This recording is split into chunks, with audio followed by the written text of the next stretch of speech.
ಕೇರಳ ಸೇರಿದಂತೆ ದೇಶದಾದ್ಯಂತ ಕೋವಿಡ್ ಪ್ರಕರಣಗಳು ಹೆಚ್ಚಾಗ್ತಾ ಇವೆ. ಈ ಹಿನ್ನೆಲೆಯಲ್ಲಿ ಸಿಎಂ ಸಿದ್ದರಾಮಯ್ಯ ನೇತೃತ್ವದಲ್ಲಿ ಆರೋಗ್ಯ ಅಧಿಕಾರಿಗಳ ಜೊತೆ ಸಭೆ ನಡೆಸ್ತಾ ಇದ್ದಾರೆ.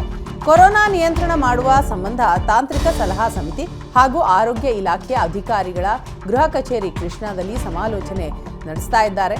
ಈಗಾಗಲೇ ರಾಜ್ಯ ಸರ್ಕಾರದಿಂದ ಮಾರ್ಗಸೂಚಿಯನ್ನ ಬಿಡುಗಡೆ ಮಾಡಲಾಗಿದ್ದು, ಇದರ ಹೊರತಾಗಿ ಮುಂದೆ ರಾಜ್ಯ ಸರ್ಕಾರ ಏನೆಲ್ಲ ಮುಂಜಾಗ್ರತಾ ಕ್ರಮಗಳನ್ನು ತೆಗೆದುಕೊಳ್ಳಬೇಕು ಎಂಬ ಬಗ್ಗೆ ತಾಂತ್ರಿಕ ಸಲಹಾ ಸಮಿತಿಯೊಂದಿಗೆ ಸಿಎಂ ಚರ್ಚೆ ನಡೆಸ್ತಾ ಇದ್ದಾರೆ.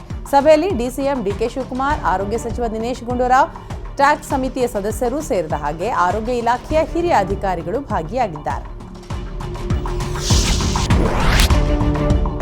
ಕರ್ನಾಟಕದಲ್ಲಿ ಕೊರೋನಾ ಉಲ್ಬಣವಾಗ್ತಾ ಇರುವ ಹಿನ್ನೆಲೆಯಲ್ಲಿ ಶಾಲಾ ಕಾಲೇಜುಗಳಲ್ಲಿ ಕೊರೋನಾ ನಿಯಮ ಜಾರಿಗೆ ಸರ್ಕಾರ ಚಿಂತನೆ ನಡೆಸಿದೆ. ಶಾಲಾ ಕಾಲೇಜುಗಳಲ್ಲಿ ಕೊರೋನಾ ಮಾರ್ಗಸೂಚಿ ಜಾರಿ ಮಾಡುವ ಸಂಬಂಧ ಇಂದು ಶಿಕ್ಷಣ ಇಲಾಖೆ ಅಧಿಕಾರಿಗಳ ಜೊತೆ ಸಭೆ ನಡೆಸಿದಂತಹ ಸಚಿವ ಮಧು ಬಂಗಾರಪ್ಪ, ಮಕ್ಕಳು, ಟೀಚರ್, ಸಿಬ್ಬಂದಿ ಎಲ್ಲರೂ ಟ್ರಾವೆಲ್ ಮಾಡ್ತಾರೆ. ಇದಕ್ಕೆ ಯಾವ ನಿಯಮ ಮಾಡಬೇಕು ಅಂತ ನಿರ್ಧಾರ ಮಾಡ್ತೀವಿ. ಇಂದು ಶಿಕ್ಷಣ ಇಲಾಖೆಯಿಂದ ಮಾರ್ಗಸೂಚಿ ಬಿಡುಗಡೆ ಮಾಡಬೇಕಾ ಅಥವಾ ಆರೋಗ್ಯ ಇಲಾಖೆಯಿಂದ ಬಿಡುಗಡೆ ಮಾಡಬೇಕಾ ಅಂತ ನಿರ್ಧರಿಸ್ತೇವೆ ಅಂತ ಹೇಳಿದರು.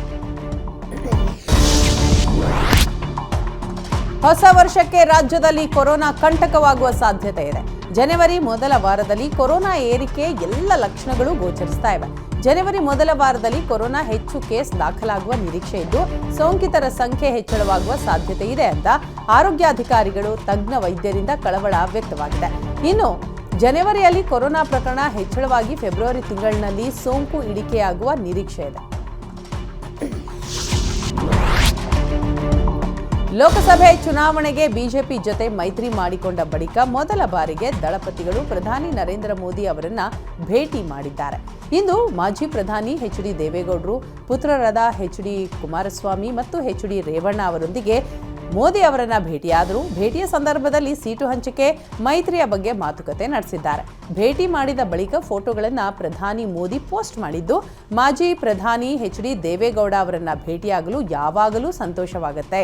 ರಾಷ್ಟ್ರದ ಪ್ರಗತಿಗೆ ದೇವೇಗೌಡರ ಅನುಕರಣೀಯ ಕೊಡುಗೆಯನ್ನ ಭಾರತವು ಬಹಳವಾಗಿ ಗೌರವಿಸುತ್ತೆ ಅಂತ ಬರೆದುಕೊಂಡಿದ್ದಾರೆ. ಪ್ರಧಾನಿ ಭೇಟಿಯ ಬಳಿಕ ಮಾತನಾಡಿದ ಮಾಜಿ ಸಿಎಂ ಕುಮಾರಸ್ವಾಮಿ, ಸೀಟು ಹಂಚಿಕೆಯಲ್ಲಿ ಯಾವುದೇ ಸಮಸ್ಯೆ ಇಲ್ಲ.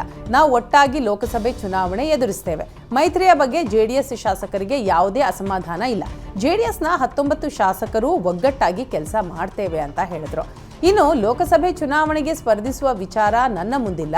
ನಿಖಿಲ್ ಸಹ ಲೋಕಸಭೆ ಚುನಾವಣೆಗೆ ಸ್ಪರ್ಧೆ ಮಾಡಲ್ಲ, ಚುನಾವಣೆ ಪ್ರಚಾರ ಮಾಡ್ತಾರೆ ಅಂತ ಹೇಳಿದ್ರು.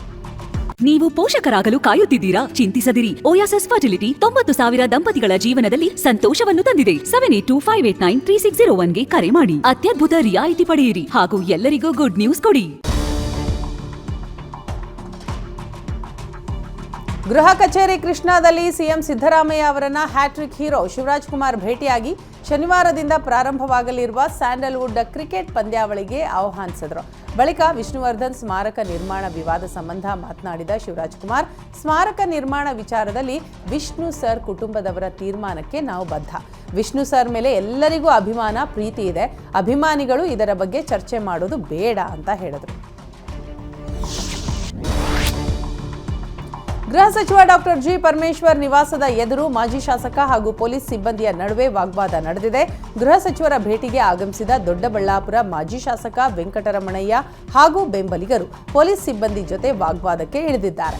ಗೃಹ ಸಚಿವರ ನಿವಾಸದ ಒಳಗೆ ತೆರಳಲು ಮುಂದಾಗಿದ್ದ ವೆಂಕಟರಮಣಯ್ಯನನ್ನ ಪೊಲೀಸ್ ಸಿಬ್ಬಂದಿ ತಡೆದಿದ್ದಾರೆ. ಈ ವೇಳೆ ಪೊಲೀಸ್ ಸಿಬ್ಬಂದಿ ಹಾಗೂ ಮುಖಂಡರ ನಡುವೆ ವಾಗ್ವಾದ ನಡೆದಿದೆ. ಕೋವಿಡ್ ಆತಂಕದ ಬೆನ್ನಲ್ಲೇ ಸರ್ಕಾರಿ ಆಸ್ಪತ್ರೆಗಳು ಅಲರ್ಟ್ ಆಗಿವೆ. ಮಾಕ್ ಡ್ರಿಲ್ ಮಾಡಿ ಈಗಾಗಲೇ ಸರ್ಕಾರಕ್ಕೆ ಆಸ್ಪತ್ರೆಗಳು ವರದಿ ನೀಡಿದ್ದು, ಕೊರೋನಾಗೆ ತುತ್ತಾದ ರೋಗಿಗಳಿಗೆ ಸೂಕ್ತ ಚಿಕಿತ್ಸೆ ನೀಡಲು ಕೋವಿಡ್ ವಾರ್ಡ್ ತಯಾರು ಮಾಡಲಾಗಿದೆ. ಬೆಂಗಳೂರಿನ ಕೆಸಿ ಜನರಲ್ ಆಸ್ಪತ್ರೆಯಲ್ಲಿ 30 ಹಾಸಿಗೆಯುಳ್ಳ ವಾರ್ಡ್ ರೆಡಿ ಮಾಡಿದ್ದು, RT-PCR ಲ್ಯಾಬ್, ಆಕ್ಸಿಜನ್ ಪ್ಲಾಂಟ್ ಸೇರಿದಂತೆ ಎಲ್ಲ ರೀತಿಯ ತಯಾರಿ ಮಾಡಲಾಗಿದೆ. ಅಷ್ಟೇ ಅಲ್ಲದೆ ಕೊರೋನಾ ರೋಗಿಗಳು ಹೆಚ್ಚಾದರೆ ಬೆಡ್ಗಳ ಸಂಖ್ಯೆಯೂ ಹೆಚ್ಚಾಗುತ್ತೆ ಅಂತ ಹೇಳಲಾಗಿದೆ. ಇನ್ನು ಆಸ್ಪತ್ರೆಯಲ್ಲಿ ಸಿಬ್ಬಂದಿ ಕೊರತೆ ಉಂಟಾದಲ್ಲಿ ಸರ್ಕಾರವೇ ಗುತ್ತಿಗೆ ಆಧಾರದಲ್ಲಿ ಸಿಬ್ಬಂದಿಗಳನ್ನು ನೀಡಲಿದೆ. ಕೊರೋನಾ ರೂಪಾಂತರಿ JN1 ಆತಂಕದ ನಡುವೆ ಬೆಂಗಳೂರಿನ ಹೋಟೆಲ್ ರೂಮ್ ಬುಕಿಂಗ್ ಹೆಚ್ಚಳವಾಗಿದೆ. ಕ್ರಿಸ್ಮಸ್ ಹಾಗೂ ಹೊಸ ವರ್ಷದ ಹಿನ್ನೆಲೆ ಸಾಲು ರಜೆ. ಬೆಂಗಳೂರಿನ 50,000 ರೂಮ್ಗಳು ಅಡ್ವಾನ್ಸ್ ಬುಕಿಂಗ್ ಆಗಿವೆ. ಹೊಸ ವರ್ಷಾಚರಣೆಗೆ ಹೊರ ರಾಜ್ಯದಿಂದಲೂ ಜನರು ಬೆಂಗಳೂರಿಗೆ ಬರುವ ಹಿನ್ನೆಲೆ ಈಗಾಗಲೇ ಬೆಂಗಳೂರಿನ 80% ಹೋಟೆಲ್ಗಳು ಭರ್ತಿಯಾಗಿವೆ. ವರ್ಷಾಚರಣೆಗೂ ಮೊದಲೇ ಕೊರೋನಾ ಹೆಚ್ಚಾದರೆ ಸರ್ಕಾರ ಕಟ್ಟುನಿಟ್ಟಿನ ಕ್ರಮ ತೆಗೆದುಕೊಳ್ಳಲಿದೆ. ಸರ್ಕಾರದ ಟಫ್ ರೂಲ್ಸ್ ಜಾರಿಗೆ ಬಂದರೆ ಸಾಲು ರಜೆ ಹಿನ್ನೆಲೆ ತವರಿನತ್ತ ಬಂದ ಎನ್ಆರ್ಐ ಜೊತೆ ಹೊರ ರಾಜ್ಯದ ಜನರು ಕೂಡ ಆಗಮನ ಆಗುತ್ತೆ. ಹೊಸ ವರ್ಷದವರೆಗೆ ಹೋಟೆಲ್ಗಳ ಅಡ್ವಾನ್ಸ್ ಬುಕಿಂಗ್. ಆದರೆ ಹೋಟೆಲ್ ಮಾಲೀಕರಿಗೆ ಶುರುವಾದ ಹೊಸ ತಳಿಯ ಆತಂಕ. ಬೆಂಗಳೂರಿನ 80% ಹೋಟೆಲ್ಗಳು ಭರ್ತಿಯಾಗಿವೆ.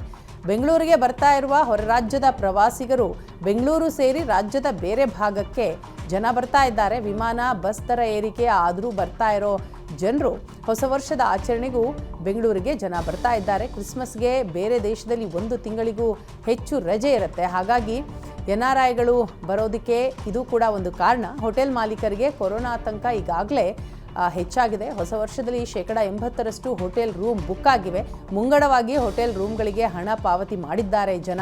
ಹೊಸ ವರ್ಷದ ಆಚರಣೆಗೆ ಸಿದ್ಧ ಮಾಡಿಕೊಂಡಿರುವಂತಹ ಹೋಟೆಲ್ಗಳು ಕೊರೋನಾ ಹಿನ್ನೆಲೆ ಕಟ್ಟುನಿಟ್ಟಿನ ಕ್ರಮ ತೆಗೆದುಕೊಂಡ್ರೆ ಹೋಟೆಲ್ಗಳಿಗೆ ನಷ್ಟದ ಭೀತಿ ಕೂಡ ಇದೆ. ಕೊರೋನಾ ಕೇಸ್ ಜಾರಿಯಾದರೆ ಕೆಲವರು ಪ್ರವಾಸ ರದ್ದು ಮಾಡುವ ಸಾಧ್ಯತೆಯೂ ಇದೆ.